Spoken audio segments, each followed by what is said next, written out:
Madam, madam একটু দাঁড়ান না। ম্যাডাম, আমাদের একটু সাহায্য করতে পারবেন? সাহায্য? কিসের সাহায্য? আর তোমরা কারা? ম্যাডাম, কিছু মনে করবেন না, আমরা না খুব বিপদে পড়েছি। আমার এই ছোট্ট মেয়েটা কত দুদিন ধরে একটা দানাও মুখে দেয়নি। আপনার কাছে আমি হাত জোড় করছি, ওর জন্য একটু খাবারের ব্যবস্থা করে দিতে পারবেন? কোথায় থাকো তোমরা? আর এখানে আসলেই বা কোথা থেকে? আসলে ম্যাডাম, আমরা গ্রাম থেকে এই শহরে এসেছিলাম কাজের আশায়, কিন্তু আমাদের কপালটা এতটাই খারাপ যে স্টেশনে আমাদের ব্যাগপত্র সবকিছু চুরি হয়ে গেছে। আমরা দুদিন ধরে না খেয়ে দিয়ে রাস্তায় রাস্তায় ঘুরছি। ম্যাডাম, আমরা তো বড় মানুষ, আমরা কষ্ট সহ্য করতে পারবো, কিন্তু কিন্তু এই ছোট বাচ্চা হচ্ছে খিদের জ্বালা সহ্য করতে পারছে না। আপনি যদি দয়া করে আমাদের জন্য একটা আশ্রয় আর ওর জন্য একটু খাবারের ব্যবস্থা করেন, তাহলে আমরা আপনার কাছে অনেক কৃতজ্ঞ থাকবো ম্যাডাম। ঠিক আছে, তোমরা আমার সাথে ভেতরে আসো।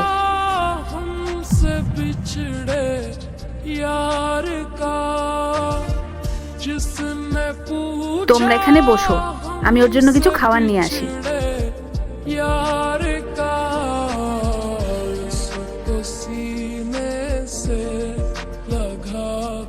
এ নাও, বাচ্চাটাকে এটা খাইয়ে দাও।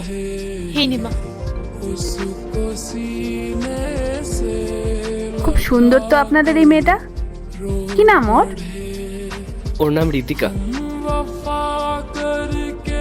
বাহ, খুব সুন্দর ওর নাম। আচ্ছা, আমাকে একটা কথা বলো তো, তোমরা এই রোদের মধ্যে বাচ্চাটাকে নিয়ে রাস্তায় রাস্তায় ঘুরে বেড়াচ্ছ কেন? আসলে ম্যাডাম, আমরা গ্রাম থেকে এই শহরে এসেছিলাম কাজের খোঁজে। ভেবেছিলাম এই শহরে এসে একটা ভালো কাজ পেয়ে গেলে মেয়েটাকে একটা ভালো স্কুলে ভর্তি করাবো। আর এই শহরে পা রাখতেই আমাদের সমস্ত স্বপ্নগুলো ওলটপালট হয়ে গেল। আমরা তো কোনো কাজ পেলামই না, উল্টে আমাদের যা যা জিনিসপত্রগুলো ছিল সব চুরি হয়ে গেল। এদিক ওদিক ঘুরতে ঘুরতে আমরা ক্লান্ত হয়ে পড়েছিলাম, আর তারপরে হঠাৎ করে আমাদের আপনার সাথে দেখা হয়ে গেল। এরপর কি হলো সেটা দেখার আগে এই দুটো ছবির মধ্যে যে কোনো একটা ছবিকে ভালোবাসলে ভিডিওতে লাইক করে চ্যানেলটি সাবস্ক্রাইব করে দাও। আর যদি না করো তাহলে আমি বুঝবো তোমরা ছবি দুটাকে ভালোবাসো না। আর কমেন্টে লিখে দাও আমিন। আচ্ছা, তোমাদের সাথে এত খারাপ একটা ঘটনা ঘটে গেল, তোমরা তো পুলিশ কমপ্লেন করতে পারতে। ম্যাডাম, এই শহরে আমরা একেবারেই নতুন। কোথায় পুলিশ স্টেশন, কাকে কি বলবো আমরা কিচ্ছু জানি না। আমাদের সেই সময় মাথা কিচ্ছু কাজ করছিল না। আমরা তখন বুঝতে পারছিলাম না যে আমরা এই ছোট্ট বাচ্চাটাকে নিয়ে আমরা এখন কি করব, কোথায় যাব। তোমাদের কষ্টটা আমি বুঝতে পারছি। আচ্ছা, এই শহরে কি তোমাদের চেনা জানা বলে কেউ নেই? কোনো দূর সম্পর্কে? পরের পার্ট চাইলে কমেন্ট করো।